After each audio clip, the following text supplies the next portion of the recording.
الرحمن الرحیم السلام علیکم. میرا نام صدف علی امان ہے اور میں بلوچستان نیوز چینل کی سینئر ممبر ہوں. آج جو میرے ساتھ شخصیت موجود ہیں وہ کسی بھی تعریف کے محتاج نہیں ہیں. وہ اپنے آپ میں ایک بہت بڑی شخصیت ہے جو بلوچستان کے ایکس چیف منسٹر تھے نواب اسلم رئیسانی صاحب.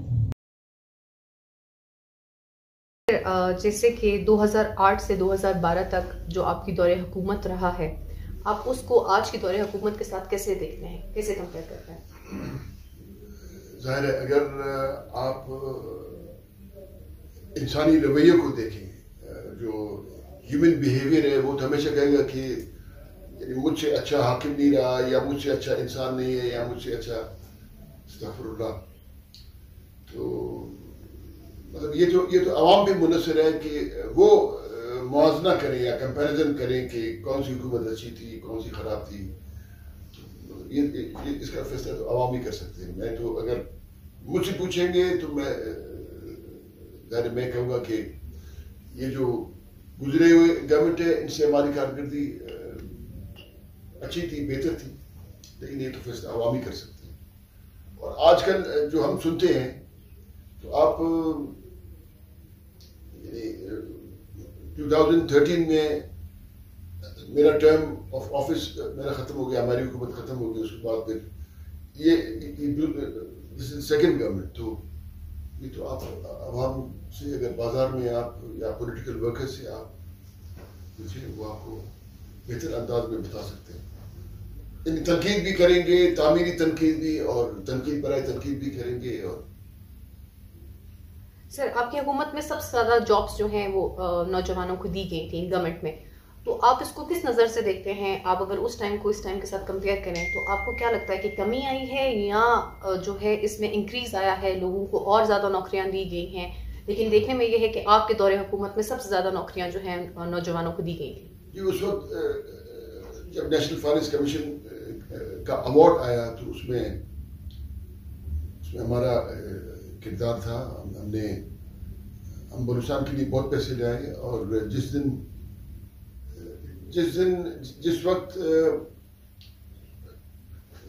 میں گورنر کے لیے میں نوٹ دستخط کر رہا تھا کہ اسمبلی کی ڈسولوشن کے لیے، تو اس وقت میں نے سیکرٹری فائنانس سے میں نے پوچھا کہ ہمارے پاس پروونشل گورنمنٹ کے پاس کتنا، اس وقت ہم کوئی 38 ارب روپے میں چھوڑ کے گیا تھا. 38 ارب روپے. تو آج کل ہم دیکھتے ہیں یہ پچھلے 2.5-3 سال سے جب یہ حکومت آئی ہے، اشتہار آتے ہیں نوکریوں کی، انٹرویوز ہوتے ہیں، انٹرویوز کینسل ہوتے ہیں.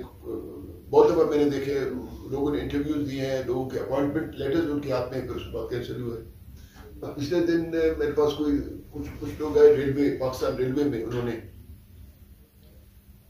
نوکری کے لیے انہوں نے درخواست دی ہوئی تھی. پھر جب میں نے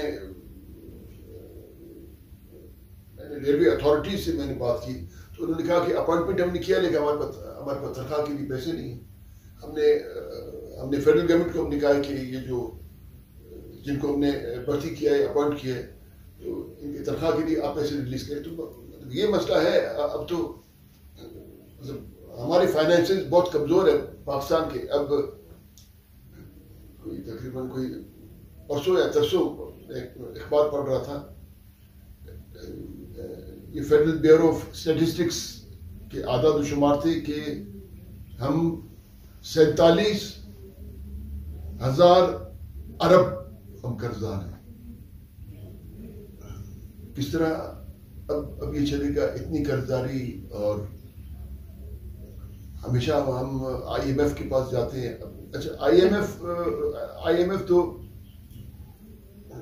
اور ورلڈ بینک، یہ تو دو سسٹر فائنینشیل انسٹیٹیوشنز ہیں. اور اکثر وہ ممالک آئی ایم ایف کے پاس جاتے ہیں کہ ان کو دوسرے بینک قرضہ دینے سے انکار کرتے ہیں. یعنی I M F last resort, structural policy بھی وہ دیتے ہیں آپ کی اکانومی کے لیے، پھر اس کے بعد آپ کو ورلڈ بینک کو ریفر کر دیتے ہیں، وہ آپ کو پیسے دیتے ہیں. تو اب تو ہمارا فائنینشیل حالت بھی ہماری ٹھیک نہیں ہے. جب ہمارے پاس پیسے نہیں ہوں گے تو ہم نوکری کہاں سے دیں گے؟ اچھا پرائیویٹ سیکٹر میں بھی صنعت کاری بھی نہیں ہے، لوگوں کو نوکریاں نہیں ہے، اور کچھ حالت بھی ہمیں تو ٹھیک نہیں لگتا. سر جیسے سینٹ کا اس ٹائم ایک شور و غل چل رہا ہے، آج کل سینٹ کا جو بازار ہے وہ شدید گرم ہوا ہوا ہے، سینٹ کے الیکشن قریب قریب ہیں، جیسے 3 مارچ کو سینٹ کا الیکشن اناؤنس کر دیا گیا. آپ سینٹ کو کس نظر سے دیکھ رہے ہیں؟ آپ کے خیال میں اس ٹائم سینٹ کے الیکشنز کہاں سٹینڈ کر رہے ہیں اور کیا ہوگا؟ کوئی پیشن گوئی؟ دیکھیے سینٹ کے الیکشن یا پروونشل گورنمنٹس کی تشکیل، اس کو تو میں اس نظر سے میں دیکھتا ہوں کہ جب تک غیر سیاسی اداروں کا عمل دخل ہوگا ہماری سیاست میں تو یہی حالت ہوگا. اسی قسم کے حکومتیں آئیں گی، اسی قسم کے لوگ منتخب ہو کے آئیں گے، اسی قسم سے جس طرح آج کل جو ایک اراکین اسمبلی کی وہ خریداری بالکل زوروں پر ہے. ٹیلی ویژن پہ آپ ہر دن بحث دیکھتے ہیں، ایک چینل پہ نہیں، وہ جو پرو گورنمنٹ ٹیلی ویژن چینلز ہیں، آپ اگر آپ اس کو بھی دیکھیں، اس پہ بھی حکومت پہ تنقید کی جا رہی ہے. ہم تو کہتے ہیں کہ اسٹیبلشمنٹ کا عمل دخل نہیں ہونا چاہیے.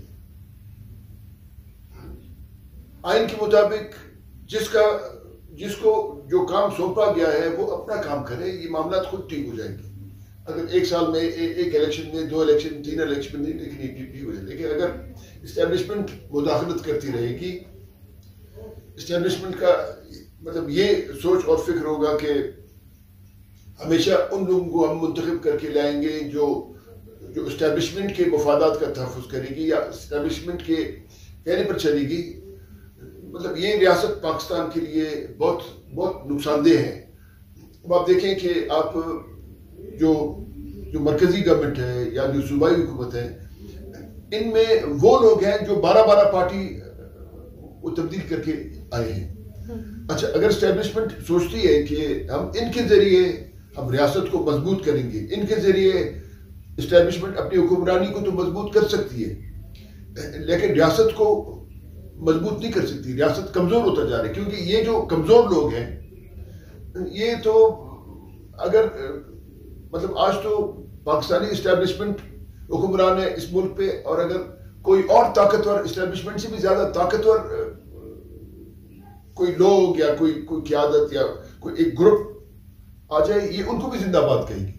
تو یہ تو یعنی اگر اس کو موجودہ اسٹیبلشمنٹ کو زندہ باد کر سکتے ہیں تو یہ تو سب کو زندہ باد.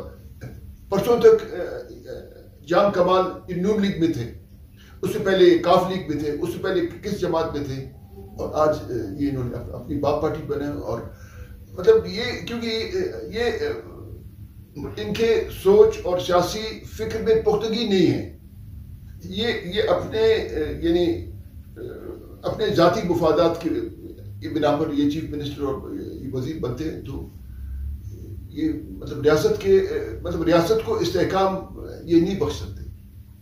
کل کے دن کوئی ایک اور طاقتور بندہ آئے گا، یہ ان کو زندہ باد کریں گے، اس کو زندہ باد کریں گے. اب آپ اسی طرح فیڈرل گورنمنٹ میں دیکھیں، جو مشرف کے ساتھ تھے، اس سے پہلے جنرل ضیاء کے ساتھ تھے، اس سے پہلے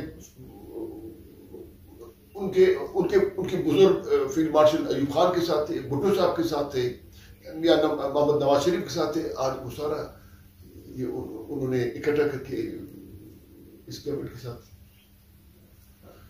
تو یہ انسان کو افسوس آتا ہے، اس طرح نہیں ہونا چاہیے. سر جیسے کہ پاکستان کی عوام میں 60% جو ہے وہ ہمارے پاس یوتھ ہے، تو آپ بلوچستان کی یوتھ کو اور اوور آل پاکستان کی یوتھ کو کیا پیغام دینا چاہیں گے کہ وہ کس طرح اپنے آپ کو موٹیویٹڈ رکھیں، جیسے کہ جابس نہیں ہیں اور انٹرپرینورل سکلز کی طرف ہم نہیں جاتے، ہم یہ سکلز سکھانے، ہم سکل بیس ایجوکیشن کو ابھی تک پاکستان میں اس طرح انہینس نہیں کر سکے، تو آپ کا کیا پیغام ہے ان نوجوانوں کے لیے؟ یہ تو مطلب دیکھیں، نوجوان تو ہمیشہ چاہیں گے کہ وہ جب لکھ پڑھ کے وہ اسکول کالجز سے وہ فارغ ہو جائے تو ان کو روزگار ملے. پھر یہ تو گورنمنٹ کو چاہیے یا جو حاکم وقت ہے ان کو چاہیے کہ وہ ووکیشنل ٹریننگ اور ٹیکنیکل ٹریننگ اور دوسرے اس قسم کے یعنی ایجوکیشنل سکلز یعنی ان کو دیں تاکہ کوئی پڑھا سکے, کوئی چھوٹا موٹا کام کر سکے. لیکن کچھ نظام اس طرح ہے کہ جامع ٹیکنیکل ٹریننگ انسٹیٹیوٹ ہے, آپ اب دیکھیے وہ بند پڑے ہوئے ہیں. اور میں نے اپنے حلقے تک میں نے کوشش کیا کہ جب میں چیف منسٹر تھا میں نے مستور میں ٹیکنیکل ٹریننگ انسٹیٹیوٹ میں نے ترتیب دیا, وہ اب بھی وہ کام کر رہا ہے. اسی طرح ہم نے ڈیرا بگٹی میں ہم نے کیا. اور جب ہماری گورنمنٹ تھی تو ہمارا اسٹیبلشمنٹ کے ساتھ یہ معاملہ طے پایا کہ وہ لوگ فردر چھاونیاں نہیں بنائیں گے. لیکن وہ بات نہیں ہے, ایک وہ کنسسٹنسی ہے, ایک وہ تسلسل. یعنی ہمارے ساتھ جو اسٹیبلشمنٹ نے جو اقرار مدار ہمارے ہوئے اس پہ اسٹیبلشمنٹ نہیں ٹھہری. آج پھر چھاونیاں بنا رہے ہیں, جہاں بھی آپ دیکھیں بڑے بڑے دیواریں وہ بنا رہے ہیں, چھاونیاں بنا رہے ہیں. چھاونیوں سے تو نہ کسی کو نوکری ملتی ہے, چھاونی سے نہ استحکام آتا ہے. تو ہم تو جو ہمارے نوجوان ہیں ہم تو ان کو یہ کہیں گے کہ اس ریاست کو بہتر بنانے کے لیے, اس ریاست کو استحکام بخشنے کے لیے وہ یعنی اس سوچ پہ کام کریں جس سے ہماری معیشت, ہمارا سوشل لائف یعنی ہماری سماجی زندگی یعنی اس میں ایک بہتری پیدا ہو. ایک جو موجودہ نظام ہے اس میں تو ابھی آپ دیکھیں ایک ہمارے نوجوانوں میں خوف ہے, اگر وہ سچ بات کہیں گے تو ان کو اٹھا کے لے جائیں گے, گم کریں گے. مسنگ پرسن کے 8-9 ہزار لوگ ہمارے گم ہیں. اور مطلب اگر میں یوتھ کو کہوں گا کہ آپ یہ کام کریں, وہ تو سب سے پہلے مجھے یہ کہیں گے کہ آپ ہمارے بزرگ ہیں, ہماری جو اتنے لوگ گم ہیں آپ ان کو ہمیں ڈھونڈ رہتے ہیں, ہم کہاں سے ڈھونڈیں گے. میں سمجھتا ہوں ہمارے مسنگ پرسن تو کشمیر سے زیادہ, ہماری معیشت سے زیادہ, ہمارے اسٹیبلشمنٹ زیادہ, میں یہ کہوں گا کہ فلسطین سے بھی زیادہ اہم مسئلہ ہے ہمارے لیے ہمارے مسنگ پرسن ہے.